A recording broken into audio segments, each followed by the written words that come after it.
Vamos dar sequência à próxima apresentação. Tenho o prazer de apresentar ao Dr. José Valdez Madruga. Ele vai fazer uma apresentação sobre manejo de pessoas vivendo com HIV, com foco em tratamento de resgate. Para quem não conhece o Dr. Valdez Madruga, que duvido que alguém não conheça, uma referência nacional em terapia antirretroviral, em resgate. Eh, eh, o Dr. Valdez Madruga é médico mestre em infectologia pelo Unifesp, diretor da Casa de Pesquisa do CGT AIDS em São Paulo e coordenador do Comitê de AIDS da Sociedade Brasileira de Infectologia, que tem sido muito ativa nas pautas de pesquisa e de saúde pública importantíssimas dos últimos anos dentro do Programa Nacional. Dr. Valdez, um prazer tê-lo aqui. Estamos ávidos de ouvir sua apresentação. Boa noite, Vidal. Muito obrigado. Obrigado pelo convite. Obrigado a todos da organização. Como você me pediu, eu vou falar um pouco aí sobre terapia de resgate. Deixa eu pôr aqui minha. Estão vendo a minha tela? Então, aqui o conflito de interesses. Isso aqui é do PCDT. Já que a gente vai falar em terapia de resgate, tem que entender e definir a falha de tratamento. Eu fiz questão de colocar essa tabela e colocar cor amarela e duas cores vermelhas, porque assim, falha de tratamento, manutenção da carga viral maior que 200 cópias, 6 meses após o início do esquema antirretroviral, ou rebote de carga viral maior que 200 cópias após a obtenção de supressão viral. No nosso PCDT, tem este terceiro critério, que é o queda menor que 2 logs após 8 semanas do início do esquema antirretroviral. Está no PCDT, mas na verdade não conheço ninguém que troque terapia porque não caiu 2 logs em 8 semanas, mas está no PCDT. Eu acredito que seria uma coisa que serviria para a gente nortear que esse paciente possivelmente tem alguma coisa errada, possivelmente não está aderindo ao tratamento, ou tem alguma interação medicamentosa desfavorável, seria uma coisa da gente ficar mais ligado. E muitas vezes no dia a dia a gente nem faz essa carga viral 8 semanas após o início do tratamento, né? Com as agendas cada vez mais cheias no SUS, a gente tendo que atender um número cada vez maior de pacientes, então isso muitas vezes não é viável. Se a gente vai tratar a falha, a gente precisa solicitar genotipagem. E aqui para lembrar quais são os critérios para genotipagem. Confirmar a falha virológica, que seria carga viral maior que 500 cópias por ml, então a gente precisa repetir essa carga viral 4 semanas depois. Se tiver falha atual ou prévia com inibidor de integrase, a gente deve solicitar a genotipagem da integrase. Se tiver uma expectativa de resistência em 3 ou mais classes, solicitar o genotropismo para considerar Maraviroc. Na verdade, a gente sabe que o próprio laboratório já dispara o teste do tropismo quando ele detecta que tem resistência nas 3 classes. Lembrando que aqui em São Paulo voltou a ter recentemente a possibilidade da gente genotipar a carga viral baixa, de 200 a 500 cópias. O Adolfo Lutz, né, o serviço lá que o Dr. Lula Brígido, todos conhecem, comanda, então lá o Lula faz a genotipagem para baixa viremia. Blips, a gente não tem ainda acesso à genotipagem. Blips seria aquela viremia que não está indetectável, mas é abaixo de 200 cópias. E aí, quando começa a acontecer uma falha, a gente precisa checar a adesão, o uso, se está correto, a administração, a tolerância ao regime, as interações medicamentosas e alimentares, a potência do regime, a barreira genética, se está adequado às diretrizes vigentes. A gente precisa rever todo o histórico de TAV e a resposta à TAV. Lembrando que se tiver falha prévia à efavirenz ou à nevirapina, a gente precisa presumir que existe resistência a esses medicamentos. Na verdade, mesmo sem uso prévio, efavirenz e nevirapina não são medicamentos para terapia de resgate. Se tiver falha prévia a regime contendo 3-TC, a gente deve presumir a presença de mutação M184V, que vai comprometer a atividade tanto da lamivudina quanto do abacavir, mesmo se essa mutação não foi detectada na genotipagem. Se não teve falha prévia a IP sem ritonavir, pressupor atividade plena do IPR. Quando tem falha prolongada, pressupor acúmulo de mutações. É por isso que o PCDT deixa tão claro que a gente deve pesquisar a falha já nas 6 meses de tratamento. E aí, o que é que o DHHS fala? Para um paciente apresentando falha TARV, a avaliação e o manejo são complexos. Deve-se buscar aconselhamento com o especialista quando adequado. Então, a gente precisa checar a adesão, interações medicamentosas ou com alimentos, tolerabilidade dos medicamentos, a carga viral HIV e a contagem de células CD4, não só aquela do momento, mas todo o histórico. Checar o histórico completo de terapia antirretroviral, teste prévio e os anteriores de teste prévio e o atual de resistência. Isso aqui está no guideline americano, é um slide do Clinical Care Options, mas também está parecido com o que tem no nosso PCDT e também em outros guidelines.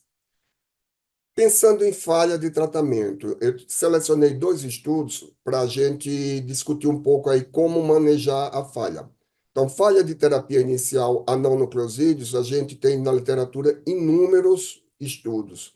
Eu trouxe os 2 mais recentes para a gente discutir um pouco, mas falha de terapia inicial baseados em inibidor de integrase, a gente não tem estudos randomizados. Na verdade, o inibidor de integrase funciona tão bem e a gente verifica tão pouca falha que a gente não tem até hoje um estudo randomizado de resgate de paciente que falhou a primeira linha com inibidor de integrase.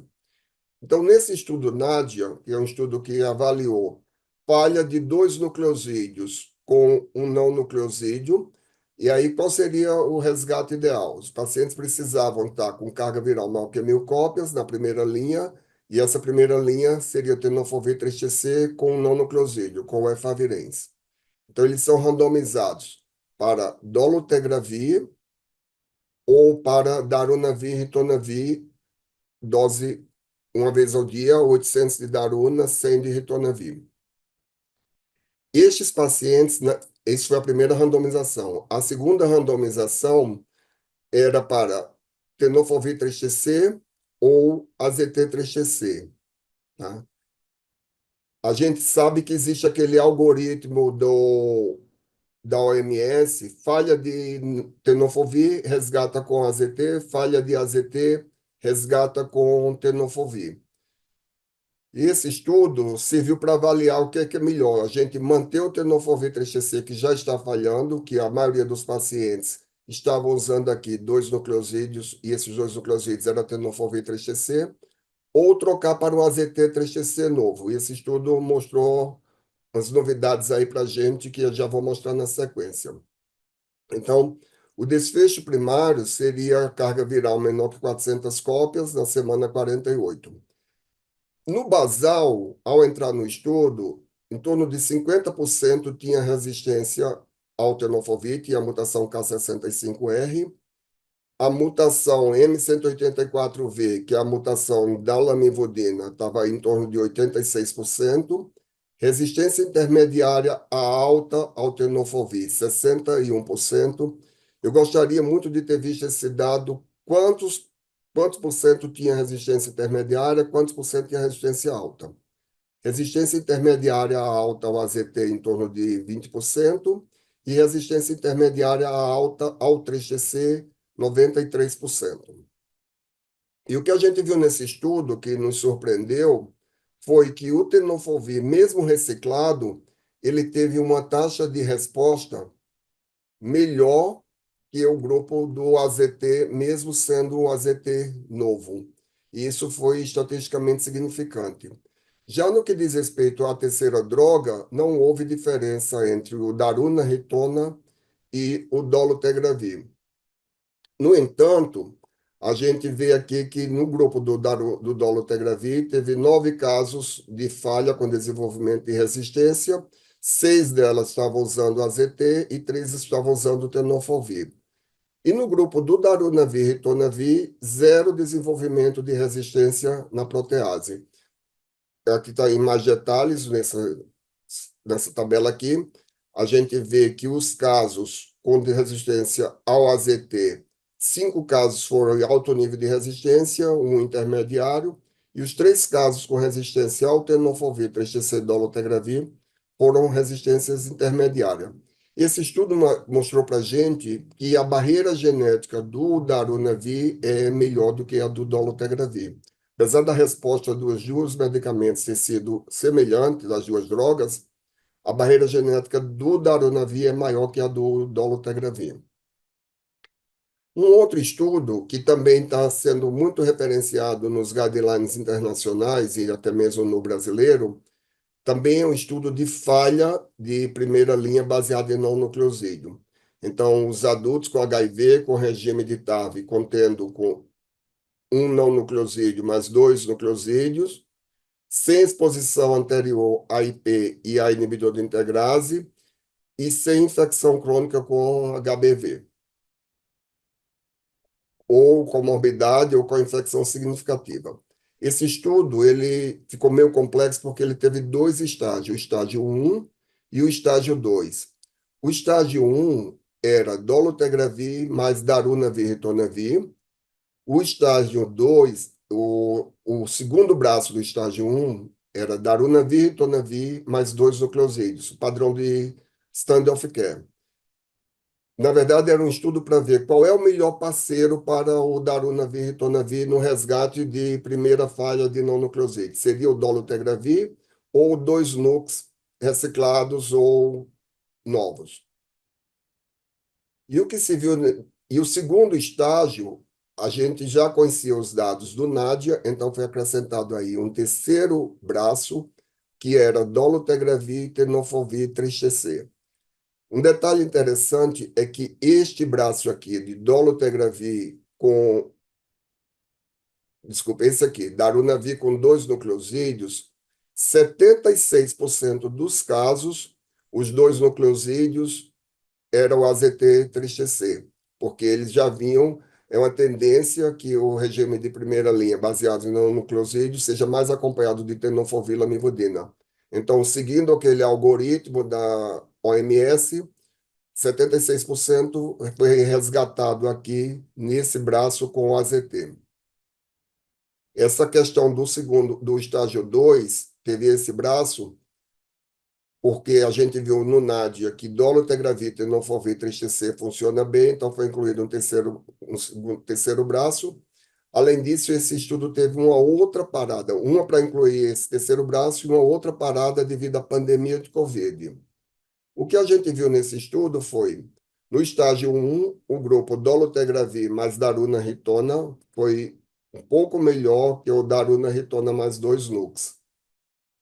No estágio 2, o dolutegravir mais daruna foi melhor que o dolutegravir com tenofovir 3-TC e também que o darunavir com 2 nucleosídeos.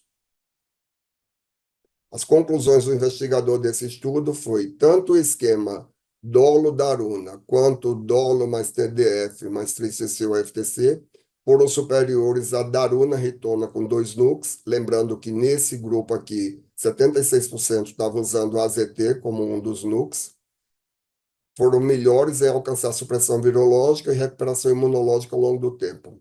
No esquema de segunda linha, dolo mais tenofovir, 3-TC ou FTC, a reciclagem do tenofovir foi eficaz, mesmo sem genotipagem. Todas as combinações foram bem toleradas, poucas trocas devido à toxicidade.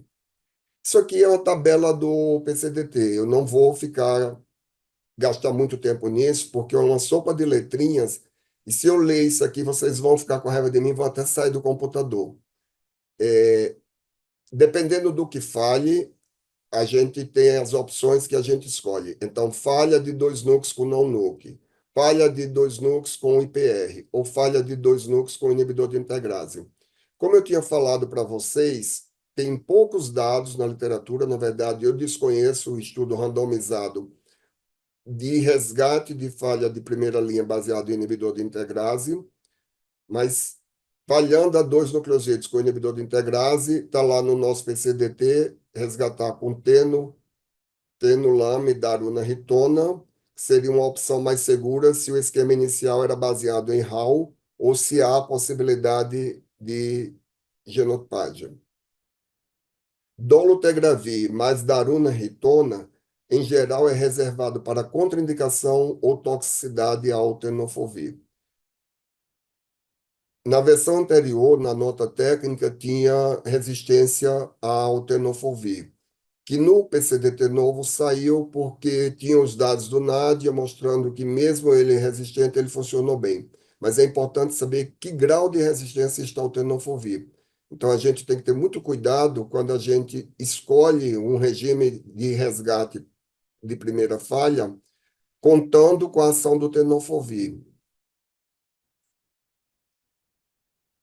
Mudando agora para resgate de multi-experimentado. Então, são aqueles pacientes que têm opções limitadas de tratamento, que já falhou a primeira, a segunda linha e já começa a ter opções limitadas de tratamento. Aquele que não é possível construir um esquema razoável com pelo menos dois agentes ativos, onde pelo menos um tem barreira genética alta.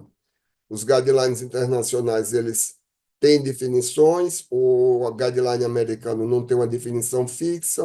No guideline europeu, a definição é resistência múltipla, igual a dois ou mais classes. Um esquema ativo com dois ou três medicamentos não pode ser construído com ITRN, ITRNN, IP booster e inibidor de integrase. E o guideline britânico, indivíduos com opções limitadas ou nenhuma, quando um esquema supressor não pode ser construído.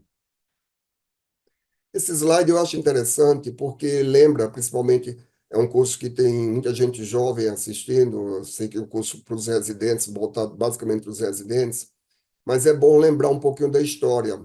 A gente hoje, a gente encontra pacientes que a gente vê que ele chegou num ponto de falhas múltiplas, mas muitas vezes ele é vítima disso aqui. Então, tem os anos 80, quando surgiu a pandemia de AIDS, a gente não tinha terapia antirretroviral para usar. Depois, no final dos anos 80, veio a monoterapia com AZT, que depois se mostrou que também não ajudou muito. Depois, uma monoterapia sequencial com DDI, depois terapia dupla com dois núcleos. O Brasil, a gente usou muito AZT-DDI. A Europa e Estados Unidos pararam de usar terapia dupla com AZT-DDI ou AZT-3TC, ou depois D4T3TC, e o Brasil continuou usando. Depois veio a era da monoterapia sequencial com os IPs sem booster, sem o potencializador farmacocinético, que no nosso caso somente o ritonavir, e os não nucleosídeos que a gente acabou usando sem ter ITRNs ativos para combinar. Depois veio a época do Hit Hard, Hard and Hit Early, que era aquela coisa do David Ho, foi capa da Time, cura da AIDS, era para iniciar o tratamento o mais rápido possível, com três drogas completamente ativas, baseadas em um inibidor de protease e dois ITRNs. Depois veio a época, no início dos anos 2000, de adiamento da terapia, e no final dos anos 2000, o início precoce da terapia com tratamentos melhores, medicamentos mais potentes e melhor toleráveis. A gente vai ver a repercussão disso aqui mais adiante. Como é que está a questão da multiresistência no mundo? Então, aqui dados da Europa, e a gente vê aqui esse primeiro gráfico de incidência e esse aqui de prevalência. O pico de incidência de resistência às três classes, que é essa curva que está aqui em vermelho, foi de 2,7% em 2005. Já o pico de prevalência de resistência às três classes foi de 10% em 2005. Prevalência, indivíduos high treatment experience, com experiência de tratamento pesada, usou vários medicamentos. Então, a prevalência e os resultados do estudo da Eurocida. Então, a gente vê aqui as barras vermelhas, que é High Treatment Experience, a gente vê que o tempo em terapia antirretroviral maior que 10 anos, o NADI CD4 menor ou igual a 200, a idade maior que 50 anos, e os esquemas com muitos antirretrovirais, eles estão mais correlacionados com o desenvolvimento de resistência ampla, né, com essa sigla aqui que é o HTE. Dados dos Estados Unidos. Então, a gente vê aqui dados de quase 85 mil amostras de testes de genotipagem da base de dados da Monogam, e se viu uma prevalência decrescente de resistência a múltiplas classes de ARV, além de declínio de resistência aos nucleosídeos, IP e inibidores de integrase. A gente vê aqui nesse primeiro gráfico resistência a uma classe, o que aumentou foi a resistência aos não nucleosídeos, que está aqui em roxo. Aqui nesse gráfico aqui de cima, a gente vê a curva roxa é a de resistência às três classes. E caiu de 2012 com 11,3% para 5,5% em 2018. Então, uma tendência tanto da Europa quanto dos Estados Unidos de diminuição da resistência a múltiplas classes. Dados ainda dos Estados Unidos, e aqui a gente vê o ano de 2014, resistência a duas classes, a três classes e a quatro classes, que são as barras vermelhas. Somando duas, três e quatro, dá 28,5% de resistência ampla. Em 2020, esses 28,5% caíram para 19,4%. Isso se justifica por isso aqui, olha. A gente vê esses dados também da coorte Cynix dos Estados Unidos, a gente vê que as taxas de resistência vinham aí de 5,2% a 7,5%. Em 2004 estava 6,87%. Depois caiu para 1,8% de resistência em 2007, que é justamente quando começou a chegar os medicamentos novos de barreira genética mais elevada e de melhor tolerabilidade. O Darunavir e Ritonavir chegou em 2006, isso nos Estados Unidos. No Brasil, ele chegou em 2007. O inibidor de integrase, o Raltegravir, chegou em 2007 e a etravirina em 2008. Lógico que no Brasil o Raltegravir só chegou em 2008 e a etravirina praticamente em 2010. Acho que o Vidal se lembra muito das nossas discussões na Câmara Técnica, né? Aquela, era a época da questão de três drogas completamente ativas ou duas drogas completamente ativas, que esse parâmetro mudou um pouquinho nos dias atuais. A gente vai detalhar isso mais adiante. E dados de resistência no Brasil. A gente vê aqui a curva roxa é inibidor da protease, a verde, inibidor da transcriptase reversa não nucleosídeo, a amarela, ITRNN, o não nucleosídeo, e a azul, inibidor de integrase. A gente estava observando uma tendência de queda em todas as classes, mas em 2020 houve novamente uma subida da resistência, muito possivelmente efeito da pandemia Covid. 40% das pessoas vivendo com HIV têm resistência às duas classes, pessoas vivendo com HIV e com mais de 12 anos, têm resistência a duas classes de medicamentos. E 5% resistência a três classes de medicamentos. A gente vê que os dados do Brasil não são tão bons quanto os dados da Europa e Estados Unidos, que as taxas de multiresistência caíram para 1 a 2%. Pensando que drogas que a gente vai escolher para tratar o paciente muito experimentado. Aí a gente vai avaliar aqui o papel do inibidor de integrase. Então, para quem administrar dolutegravir duas vezes ao dia? No estudo Viking 3, o dolutegravir duas vezes ao dia em pacientes previamente tratados com resistência a raltegravir e alvitegravir. Aí a gente viu aqui, semana 24, 69% com carga viral abaixo de 50 cópias, semana 48, 63%. Aí, dependendo de quais mutações que eles tinham, por exemplo, quando não tinha a Q148, que é uma das vias mutacionais do raltegravir, e é a que compromete mais a ação do dolutegravir, então as taxas de respostas foram melhores. Quando tinha a Q148 mais uma mutação, diminuía um pouco a taxa de resposta, e a Q148 mais duas mutações, taxas ainda menores. Na verdade, isso serviu para, esse estudo Viking ou Viking, serviu para mostrar para a gente que o dolutegravir, mesmo com algum grau de resistência, ele ainda pode ser uma boa ferramenta para ser usado na terapia de resgate de pacientes multi-experimentados. O papel do inibidor da protease, uma vez ao dia ou duas vezes ao dia. Tanto no guideline brasileiro como nos guidelines internacionais, se fala, se tem mutações que comprometem a ação do darunavir, usa-se o darunavir 600 com 100 de ritonavir duas vezes ao dia.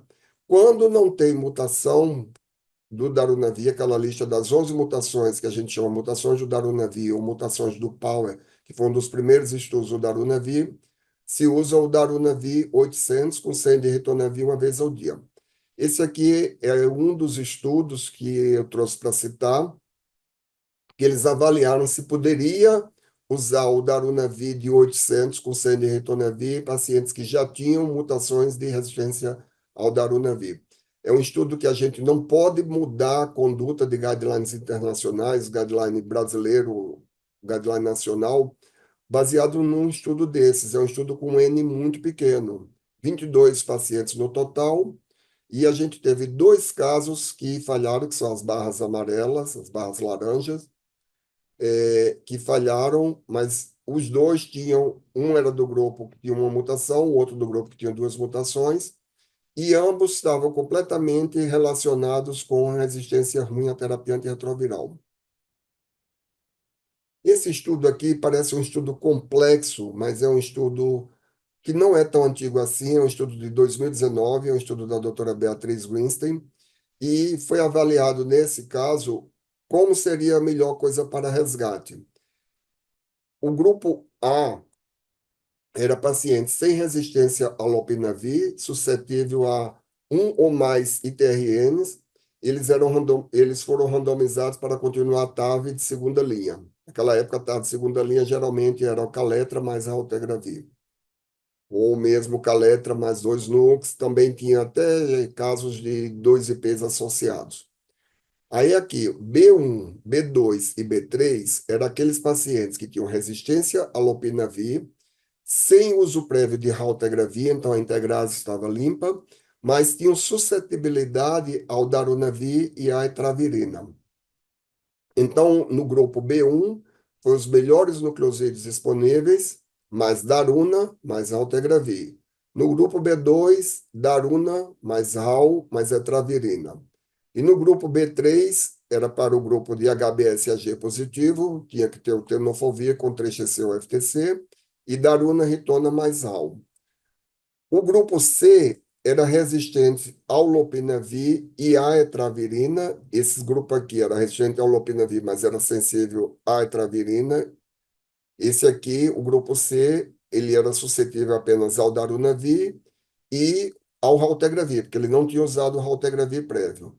Então, eles foram resgatados com daruna, ritona, ral e FTC ou 3-TC com tenofovir.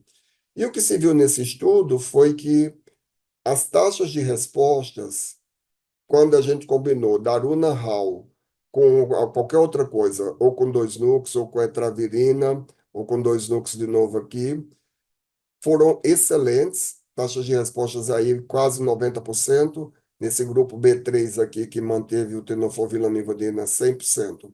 Então, mostrou para a gente esse estudo a importância dos testes de resistência para auxiliar a escolha do regime antirretroviral em contextos com recursos limitados. Então, os esquemas com dois ou mais medicamentos ativos foram efetivos para a TAV de terceira linha. Um estudo que eu gosto muito, apesar de ser um estudo com um N pequeno de pacientes, um estudo piloto de braço único, um estudo chamado TRIO, da ANRS, e o número do estudo era o 139. Então, esse estudo, como eu falei, era braço único, eles resgataram com raltegravir, mais etravirina, mais darunavir e ritonavir, em pacientes previamente tratados com HIV resistente a múltiplos medicamentos. O que se viu nesse estudo, no final de semana 48, 86% estava com carga viral indetectável, abaixo de 50 cópias. Então, uma taxa de resposta excelente quando a gente usou 3 drogas completamente ativas em pacientes já previamente experimentados e com falha a múltiplos medicamentos. Voltando para o nosso PCDT. Então, tem esta tabela, eu vou falar bem rápido. O que é que a gente tem disponível hoje no Brasil? O Darunavir e Ritonavir, aí tem a questão da dose 800, 100 ou 600, 100. No resgate, geralmente é 600, 100, quando tem mutações do Darunavir. O Dolutegravir, que pode ser usado na dose de 50, de 12 em 12, quando tem mutações de resistência à INE. Os inibidores da transcriptase reversa não nucleosídeos, a etravirina, apesar de não estar aqui, porque não está disponível no Brasil, mas entraria aqui nessa mesma coluna aqui a doravirina, que é um não nucleosídeo novo que não chegou no Brasil, inclusive a gente não conseguiu fazer os estudos aqui no Brasil. O inibidor de entrada, o Maraviroc, lembrando que para usar Maraviroc precisa ter o teste do tropismo, mostrando que a infecção é por vírus com CCR5, tropismo para CCR5, não pode usar os que têm o tropismo CXCR4, e esse teste do tropismo precisa ter no mínimo 6 meses, no máximo 6 meses, precisa ser menos de 6 meses. E tem ainda a infovertida, que é o T20, inibidor de fusão, 90 miligramas de 12 em 12 horas via subcutâneo. É um medicamento injetável que causa muita reação no local de aplicação e que a tolerabilidade é muito baixa. Mas é assim, é um medicamento que está com os dias contados. A Roche já anunciou que vai fechar a fábrica do T20 e vai descontinuar o T20. Então, hoje, medicamentos para manejo de resistência a múltiplas classes, sem ou com limitadas opções de tratamento. Então, tem o papel aí dos ITRNs, que podem ser reciclados, o tenofovir, a entristabina, a lamivudina. Lá fora tem o tenofovir, a alafenamida, que é o TAF. O não nucleosídeo é a travirina e a doravirina. E o IP, o Darunavir, e o inibidor de integrase, o Dolutegravir. Poderia entrar aqui junto com o Dolutegravir, o Bictegravir, mas como não está disponível ainda no Brasil, eu nem coloquei. E uma outra coisa, o Bictegravir foi pouco estudado no cenário de terapia de resgate. Está começando a sair alguns estudos agora de switch de paciente em segunda linha de tratamento.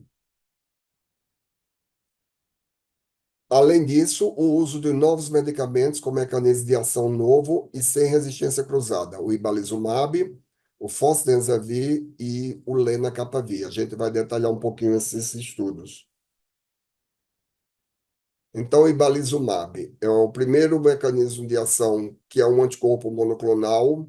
Ele age após o attachment, após a ligação da AGP-120. Ele é ativo tanto contra vírus com tropismo CCR5 como CXCR4, sem evidência cruzada com antirretrovirais existentes. Não foi observado antagonismo com qualquer classe de antirretrovirais, sinergismo com eforvertida e pode ser combinado com qualquer antirretroviral. Aqui o estudo do ibalizumab. Pacientes com carga viral maior que 1.000 cópias, né? Em TAV há mais de 6 meses, 6 meses ou mais, em TAV estável há mais de 8 semanas, resistentes a um ou mais antirretroviral de 3 classes e sensível a um ou mais antirretroviral para compor o OBR. Então, os indivíduos muito experimentados, eles recebiam uma dose intravenosa de ibalizumab no dia 7, 2.000 miligramas, a dose de ataque, e continuava com a TAV, que já vinha falhando. No dia 14, eles migravam para 800 miligramas IV, nos dias 21 e 22, desculpa, a cada 2 semanas. Depois ficava fazendo 800 miligramas IV a cada 2 semanas. que seria a dose de manutenção, e trocava o OBR. Isso no dia 14. Passa a diminuir a dose do ibalizumab, que passa a ser de 2 em 2 semanas, e troca o OBR. E o que se viu nesse estudo foi que o percentual com carga viral menor que 50 cópias, na semana 48 foi de 59%. Então, mesmo sendo um grupo muito experimentado, ainda teve uma excelente ação. Mas eu, pessoalmente, não acredito que a gente vá ter esse medicamento algum dia no Brasil, porque o preço é absurdamente caro.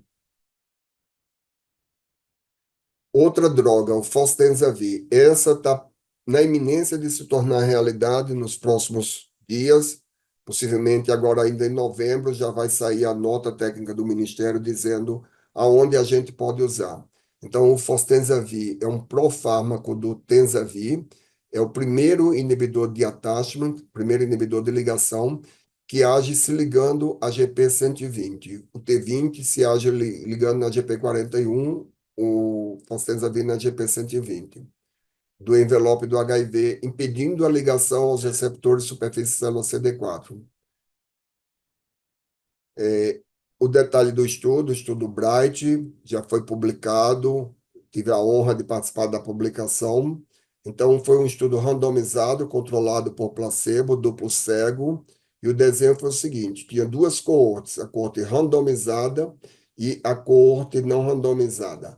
A coorte randomizada é quando o indivíduo ainda tinha antirretrovirais para combinar, e a coorte não randomizada, zero classes de antirretrovirais remanescentes e 100 agentes completamente ativos. Então, o randomizado. O que muda do estudo é só isso aqui, olha, os primeiros 8 dias.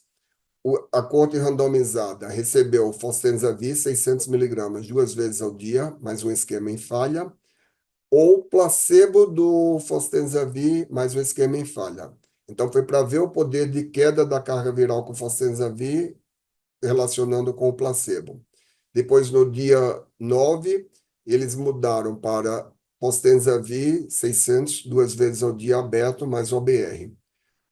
Todos os pacientes que a gente incluiu no nosso estudo no CRT, a gente teve sucesso de tratamento. Alguns indivíduos, eles, de vez em quando, relaxavam com a adesão, subia a carga viral. Depois a gente dava uma trabalhada na adesão, dava aquela bronquinha que o médico dá, tal. A enfermagem também trabalhando na adesão, a farmácia também. E muitos deles voltavam a ficar indetectável. E a coorte não randomizada, que não tinha nenhum antirretroviral para combinar, foi direto para o Fostenzavir 600 miligramas 2 vezes ao dia, com regime de base otimizado. O que a gente viu nesse estudo foi que exposição prévia a ARVs foi alta, era população muito experimentada, agentes completamente ativos para e disponíveis para o OBT, na coorte não randomizada, 81% não tinha nada para usar. Na coorte randomizada, 50% tinha um ARV completamente ativo, 43% tinha dois ARVs completamente ativos. E a resposta, a gente tem dados de 240 semanas, em torno de 5 anos de segmento, dados aqui da coorte randomizada, dados de intenção de tratamento, o grupo que recebeu placebo, desculpa, coorte barra azul contínua, coorte randomizada, população intenção de tratamento. Laranja contínua, coorte não randomizada, intenção de tratamento. Então, aqui é o grupo intenção de tratamento, a coorte randomizada e a coorte não randomizada. E aqui é o grupo diretamente tratamento observado, olhando só os que ainda estão com o Fostenzavir. Então, 82% do grupo da coorte randomizada, que é aquela que tinha pelo menos um antirretroviral para usar associado, com carga viral indetectável em 240 semanas. Então, mostra para a gente que é um medicamento extremamente eficaz para tratamento de pacientes muito experimentados. O ganho de célula CD4, tanto na coorte randomizada, que é a barra azul, como na coorte não randomizada, a barra laranja, foi um ganho muito expressivo. indivíduos que saíram de CD4 quase zero, CD4 muito baixo, e recuperaram aí para quase 300 células depois de 240 semanas, e o outro grupo 240 células em média, né, depois de 240 semanas. E, finalmente, o Capella. Capella é o estudo do lenacapavir. Lenacapavir é o inibidor de capsídio. Ele age tanto na entrada do vírus na célula como na saída do vírus na célula. O Capella levou a aprovação do lenacapavir para pessoas usando com HIV e intensamente tratados que precisa dele para compor uma terapia antirretroviral adequada. Está aprovado tanto na Europa quanto nos Estados Unidos desde 2022. No Brasil, a gente não sabe ainda quando vai ser aprovado. Então, era para pacientes, o estudo Capella, pacientes com um HIV-RNA maior que 400 cópias, resistência a dois ou mais agentes de três das quatro principais classes de ARV, e dois ou menos agentes completamente ativos das quatro principais classes de ARV. Então, eram pacientes muito ativos. Depois, eles repetiam a carga viral no processo de triagem, e aí o grupo que tinha tido um declínio menor que meio log, ou que estava com carga viral, esse declínio aqui entre as duas cargas virais, ou que estava com carga viral maior que 400 cópias, esses foram para a coorte randomizada. Já o grupo cujo declínio foi maior que meio log, ou teve uma queda de carga viral, estava abaixo de 400 cópias, esses estavam melhores, eles foram para a não randomizada, já receberam direto o lenacapavir oral, mais um regime de base otimizado, e depois de 14 dias, eles mudaram para a lenacapavir subcutâneo, mais o regime de base otimizado. No grupo randomizado, o grupo que recebeu inicialmente oral, depois passou para a lenacapavir subcutâneo. O oral é um comprimido de 600 miligramas no dia 1, um comprimido de 600 miligramas no dia 2, depois um comprimido de 300 miligramas no dia 8, e depois no dia 14 entra a injeção. A injeção de 927 miligramas. São duas injeções de 1,5 ml cada uma, que faz subcutâneo no abdômen, a cada 6 meses. Lenacapavir está na moda porque acabou de sair os resultados dos estudos de PrEP com lenacapavir. O estudo em mulheres foi 100% de eficácia no grupo do lenacapavir. O estudo em homens, a gente teve somente 2 casos em 2.170 indivíduos que usaram PrEP com lenacapavir, com a proteção aí em torno de 96% quando compara com a incidência de base do HIV, e de 90%, 89% para ser mais exato, quando compara com o Truvada. O que a gente viu de resultados no estudo do lenacapavir, aqui a gente viu os dados da coorte randomizada, era aquela que eu mostrei inicialmente, que podia ter placebo e versus lenacapavir, e depois todo mundo foi para lenacapavir depois do dia 14. Então, o que se viu foi, na coorte randomizada, o aumento da resposta quando tinha um ou dois antirretrovirais completamente ativos. Na coorte randomizada, no final do período de observação, foi 83% com carga viral indetectável. Um dado interessante que a gente já viu em outros estudos, o grupo que tem CD4 menor que 200 tem uma taxa de resposta menor que o grupo que tem CD4 maior que 200. Da mesma maneira, o grupo que tem uma carga viral menor que 100 mil cópias tem uma taxa de resposta melhor que aquele que tem uma carga viral maior que 100 mil cópias. Aqui os dados das duas coortes, randomizadas e não randomizadas. Então, a gente vê aqui a taxa de resposta na semana 52, que é em torno de 1 ano de tratamento, carga viral abaixo de 50 cópias, 78%, abaixo de 200 cópias, 82%. E a eficácia também aumentando de acordo com o número de agentes completamente ativos no regime de base otimizado. Então, principais mensagens. Quando um esquema contendo 2 ou 3 medicamentos ativos não puder ser construído, um medicamento com um novo mecanismo de ação como o Fostenza-V, o lenacapavir ou o ibalizumab, deve ser fortemente considerado para construir tal esquema. Adesão irregular ao tratamento, contagem baixa de CD4, RNA do HIV alto e números menores de agentes ARBs ativos, aquele que só tem uma droga ativa ou que não tem nenhuma droga ativa, todos esses fatores são associados com piores resultados de tratamento. Todos os casos precisam de abordagem individualizada, tempo e conhecimento na resistência do HIV, preferencialmente consulte com um especialista. Aí no Emílio Ribas vocês têm, eu acho que uns 3 ou 4 médicos de referência em genotipagem. Pelo que eu estou me lembrando, tem a Camila, tem o Vidal, tem a Carla, não me lembro se tem mais algum. E é sempre válido consultar o especialista. Falha virológica com resistência a múltiplas drogas compromete a saúde dos pacientes e pode ser uma questão de saúde pública se for transmitida. Então, era basicamente isso que eu tinha para falar. Agradeço aos colegas que cederam slides, o Anton, a Camila, o Ricardo e a Roberta Trefilho, que sempre ajuda na tradução aí dos meus slides. Uma pergunta e passa.